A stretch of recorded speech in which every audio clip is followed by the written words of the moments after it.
Hallo, det er et show.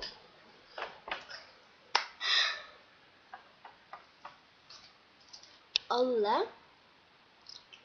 kan kjøpe en sånn som bil. Jeg aner ikke hvor man kjøper den, fordi mamma kjøpte den til meg. Ja, vi bare er en kubus. Ikke snakk engelsk, det er min video. Og så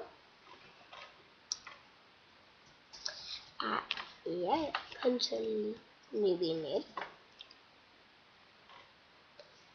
Men jeg vet at det her showet mitt blir bra. Så vår første gjest, Marie! Kom nå hit.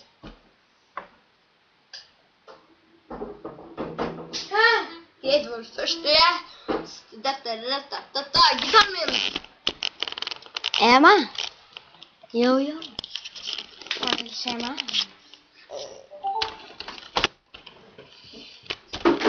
Du sa at du ikke ville være her. Jo, jeg ville det. Du er storesøstera mi. Så bare sitt på en stol. Og nå sminker vi nå.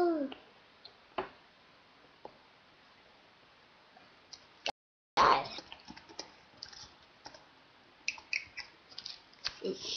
Bra. Har du aldri tenkt å lage av mobilen din? Jeg har ikke funnet opp noe, men man husker alltid etter en liten stund.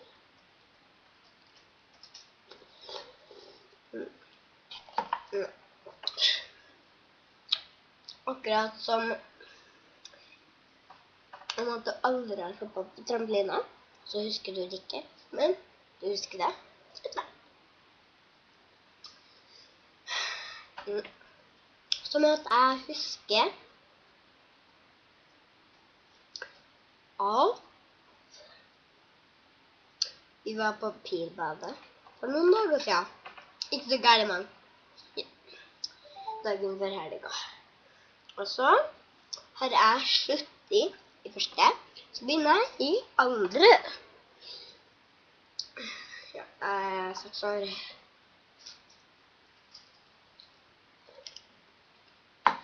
Blir 7 i år. Og så har man ikke tenkt over på hva man skal gjøre. Bare hopp trampolina. Ellers blir foreldrene dine og så det blir det pileball og trampolina.